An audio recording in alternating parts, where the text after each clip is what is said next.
Maude Hawk was born in Memphis, Tennessee on March 4th, 1881, the daughter of actress and acting coach Margaret Fealy and Memphian James Hawk. Shortly after her birth, Margaret divorced Maude's father and then went by her maiden name of Fealy, which she adopted for Maude as well. Maude was now Maude Fealy. Maude's exact birth date has never been clearly established and ranges from 1881 to 1886. Maude began appearing on stage with her mother from the age of 3, but attended the theater every night as a baby. She played numerous children's roles until the age of 10, when Margaret enrolled her at the private and prestigious Higbee School in Memphis to complete her education. Previously, she had attended the old Memphis High School. Margaret was obliged to be away a great deal of the time on theatrical tours. The separation made both of them very homesick for their beautiful house in Memphis. Memphis, Tennessee was the place to be in the 1890s. Its population nearly doubled from 60,000 in 1890 to over 100,000 inhabitants in 1900. Work was plentiful, the city was beautiful, and 19th century clubs and other social establishments were founded. It wasn't yet subject to the race riots, Marxist meddling, or the communistic influence among its police force in the 21st century. Today, Memphis is one of the more dangerous cities of the American South. Maude played an angel in the opera Faust and Marguerite and performed with her mother, who was also an actress. She then played Little Willie in East Lynne and Mimi in Rip Van Winkle. Once Maude was enrolled in the Higbee School, Margaret retired from acting and concentrated on teaching acting from her home, which was also a boarding house, until Maude had completed her education. The boarding house still stands at 245 Madison in Memphis and is now the site of the Memphis YMCA. Margaret named her acting school the Tabor Grand School of Acting. By the time Maude finished school, her mother had moved the Tabor School of Acting to Denver, Colorado, and Margaret remarried Raffaello Cavallo, the first conductor of the Pueblo, Colorado Symphony Orchestra. Once they moved, Maude and her mother lived in Colorado off and on for the rest of her life. The Memphis directories confirm the Fealys were still living in Memphis in 1895, when Maude would have been about 14 to finish high school. Maude's stepfather, Raffaello, was born in Lorenzana, Italy. He introduced Denver to symphony music at the Illich Theater. His symphony may have been touring in Memphis, and that is how he met Margaret. Despite the remarriage, Maude didn't change her name, and the Tabor Grand School of Acting would eventually become known as the Fealy Grand School of Acting. When Maude turned 15, she was cast in the role of Juliet in Romeo and Juliet. Maude was so successful in the role that several casting directors wanted to sign contracts with her. However, many of them were upset to learn how young Maude was and thought she was not mature enough to play certain roles. Fred C. Whitney was preparing for his production of Quo Vadis when Maude asked him for a role in the play. Whitney told her that she was not mature enough for the role. Maude proved him wrong by performing a scene from Romeo and Juliet, which landed her the role of Eunice in the New York production of Quo Vadis. Quo Vadis, or Who Goes There, is a play based on a 19th century novel about the last years of Roman Emperor Nero's reign. The play, when it debuted, was criticized by the New York Times for being too long, so it had issues other than Maude's youth. Actor and playwright William Gillette wanted to cast Maude after hearing about her success in Quo Vadis, but thought she was too young when she came to her audition. Maude then went with her mother to buy a dress and high-heeled boots, which she thought could convince Gillette that she could act in the older role. The plan was successful, and Maude landed the role of Alice Faulkner in Sherlock Holmes. This was a very important production and one Gillette would repeat over 1,000 times. He introduced the curved pipe, elementary, my dear Watson, and deer stalker hat to the public image of Sherlock Holmes. His inventions in lighting and stagecraft helped make the performance one to remember. Alice Faulkner was such a memorable character, she was written into the 1922 film Sherlock Holmes, which stars John Barrymore and William Powell, both of whom you can learn about on this channel. S.E. Dollinger, leading expert on the play Sherlock Holmes, summed Gillette up. Without seeming to raise his voice or ever to force an emotion, he could be thrilling without bombast or infinitely touching without describing to sentimentality. One of his greatest strengths as an actor was the ability to say nothing at all on the stage, relying instead on an involved inner contemplation of an emotional or comic crisis to hold the audience silent, waiting for the moment when he would speak again. These were the kinds of lessons Maude was learning on stage.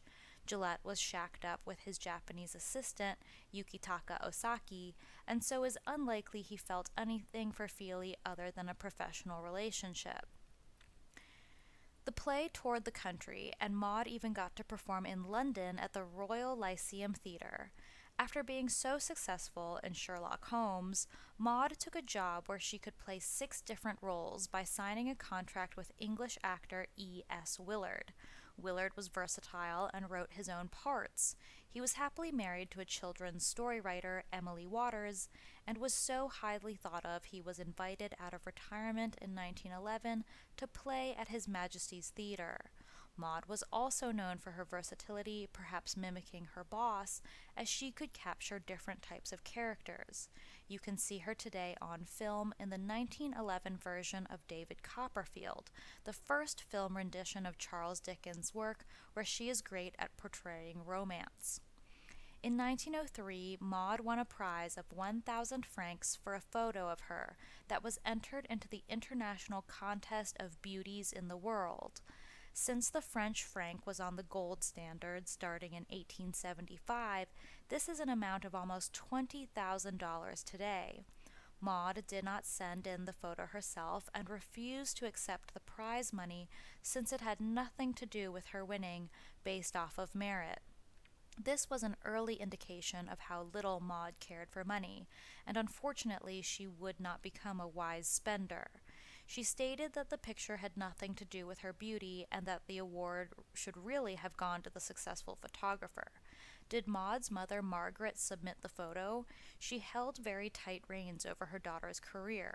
Maude Fealy would become the most photographed actress in the world and appears on postcards and posters you can still find today. The Elitch Gardens amusement park opened in 1890 and included a theater. In 1896, Maude had her first role at the Elitch Theater, but it was a role for a child. In 1901, she performed the role of Babby in The Little Season and became a star at the Elitch Theater. She would play various roles in different plays as she was a stock actress. She performed at Elitch Gardens of Colorado in the summer seasons and performed in various other productions the rest of the year. In 1903, Maude went to Broadway in the play Hearts Courageous, but the production only lasted 3 weeks. It was long before Maude returned to Broadway in 1904.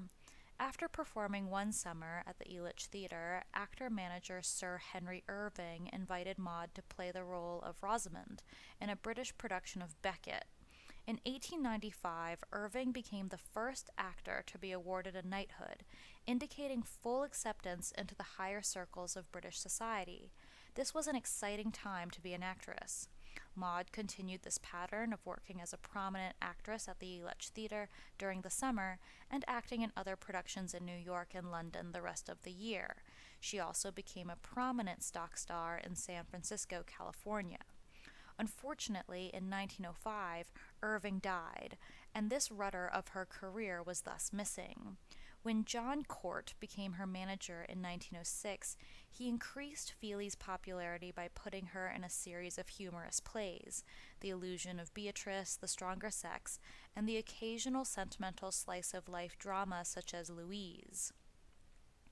Around this time, Maude Fealy married Louis Hugo Sherwin and had somehow met him. They married in a secret ceremony on July 15th, 1907. She was approximately 26. Fealy called the marriage secret because she said it was not consummated and she refused to live with Sherwin even when handed a court order to do so. In 1909, perhaps to capitalize on her own drama, she starred in a play titled Divorce. Lewis worked as a drama critic for the Denver Republican. His father was litigious and sued various opera singers over his lifetime. Sherwin was actually born in London in 1882, making him 1 year younger than Maude, and he perhaps met her during her tours in England. When Maude's mother found out about the marriage, she was outraged. She thought Maude's career would come to an end, and she encouraged Maude to divorce Lewis after 2 years of marriage. Margaret threatened to never see her daughter again if she did not divorce him because she had given up so much. Maude gave in, saying she cared for her mother too much and would have the marriage annulled and never see him again. In 1909, a quiet divorce was completed. Sherwin would go on to become a well-respected film and drama critic. He would go on to marry Jeanette Barry, and the two lived very long lives in New York. He would live until 1978, dying in Albany. In 1909, right after her divorce, Maude wed a second time, marrying actor James Durkin. Durkin was at least 5 years her senior and a Canadian actor with high family connections, in contrast to Sherwin's family. Durkin's father was a commissioner of Crown lands for the province of Quebec. He was a graduate of De La Salle College in Toronto. He was part of a theater company in San Francisco in 1904 until his contract was terminated after it was revealed that he had been having an affair with Frances Starr, another member of the company. He then abandoned his wife, referred to only as Mrs. Durkin, and left San Francisco for the East. In 1906, Durkin made his Broadway debut in the play Julie Bonbon. The following year, he played the male lead in the play Margaret Fleming at Chicago's New Theater. While working on Broadway, he met Maude and became her second husband on November 28, 1909. They divorced in 1917. According to the Internet Broadway database, he acted in 6 Broadway productions from 1906 to 1923 and directed Chivalry in 1925. After several years on the stage, Durkin moved into film. He worked for the Thanhouser Company from late spring 1913 to 1914, acting and directing his wife. When Fealy and Durkin left Thanhouser, the trade journal Variety speculated that the couple planned to start a film company of their own. Maude would go on to found her own acting schools. In June 1915, he signed on with the Famous Players Film Company as a director. In December 1915, he left Famous Players, signing a 2-year contract with Selznick's Equitable Pictures. He continued working in film into the 1930s until his death. He had 2 daughters, Alice Louise, born 1921, and Margaret Jane, born 1927, with his third wife, Alice Naylor. He died in 1934 in Los Angeles. Back in 1911, Maude, along with her husband, was invited by the Thanhouser Company to appear in their films. Thanhouser appears to still exist. She took the job and starred in her first silent film in 1911, David Copperfield. She continued to work in silent films from 1911 to 1914, with her husband directing. Some films she starred in were Little Dorrit, The Legend of Provence, and An Orphan's Romance. She became especially well known for her work in the silent film titled King Rainey's Daughter, a very romantic piece where she is constantly surrounded by flowers. Durkin and Fealy also performed together in a number of plays, including The Right Princess of 1913, an amusing look at mental healing, also known as psychiatry today. Her career began slipping in the mid-1910s, and she began touring vaudeville, performing playlets such as The Turn of the Tide. During the summers of 1912 and 1913, Maude and her husband created the Fealy-Durkin Company. They put on performances at the Casino Theater at Lakeside Amusement Park, which had opened in Denver in 1908. She continued to appear in more silent films from 1915 to 1917. In 1916, Maude brought When the Tide Turned to the Orpheum Theater in Denver. Her choice is interesting. When the Tide Turned is about a woman's husband's jealousy of her former suitor, and a few days later her husband is brought to her dead and the woman marries the former suitor. Perhaps this choice was given to show jealousy or infidelity in the Fealy-Durkin marriage. Unfortunately, the marriage did come to an end in 1917 and the couple divorced. Maude continued to act in plays during the 1920s. Her work had an interesting habit of showing up on film, and it seems studios picked her plays as commercial winners. Some of these included Madam X and Dancing Mothers. From 1926 to 1928, Maude and her mother lived in Grand Rapids, Michigan, where they directed and acted in plays. Together, they opened an acting school, which was later renamed the Fealy School of Acting. The Fealy School of Dramatic Expression also appears around this time in June 1926 in Grand Rapids. The Fealy School of Acting and then the Fealy School of Dramatic Expression announced classes for children in diction and recitations. In 1920, Maude married John E. Court Jr., whose father had been a prominent theater producer of hers. We see Court enter the Fealy record in 1909. In 1909, Fealy sued her manager, theater owner, and producer John Court Sr. over a broken contract, so Fealy would marry her manager's son a decade later. Court Sr. in turn sued Margaret Fealy's husband, Raffaello Cavallo, for monies he says he lost with Maude Fealy while on tour with her. Incidentally, John Court Sr. built the Court Theater, which remains in business today at 138 West 48th Street in New York City. Court Jr. was described by the press as a theater manager as well. Fealy had tired of Durkin and divorced him. She and Court Jr. lived together for a year before she took to the roads. Court waited around, but divorced Fealy for abandonment in 1923. But we see another account that in 1923, after 3 years of marriage, the marriage ended in an annulment.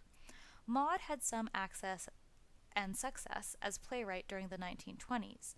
She wrote The Red Cap with Grant Stewart in 1928 and presented it at the National Theater in Chicago that same year. In 1929, the Great Depression hit the United States, and the theater community was hit hard. During this time, Maude appeared in films, taught acting, and worked for the Federal Theater Project propped up by the taxpayer in Los Angeles, California. She was invited by filmmaker Cecil B. DeMille to coach actors at Paramount Studios in Los Angeles. Douglas Fairbanks Sr. was one of her students, and you can learn about his son, Douglas Fairbanks Jr., in videos on this channel. Cecil was a lifelong friend to Maude, and they had actually been friends in their childhoods. They had met in 1906 in Denver, when they acted together in summer stock at the Elitch Garden Theater. DeMille was enchanted, and the two maintained a close friendship throughout their lives. In the 1950s, Cecil B. DeMille signed Fealy for several of his productions, including The Ten Commandments. For over 10 years, she did dramatic coaching for DeMille's productions. These small roles and uncredited parts were a way for DeMille to thank her for all her past work. It was also a way for her to maintain the very important health insurance and a small movie pension she had not invested wisely for her last years. Maude also returned to Denver to teach acting during the 1940s. She opened an acting school in Hollywood, she directed and wrote. She continued to appear in programs and pageants and gave lectures to schools and various organizations.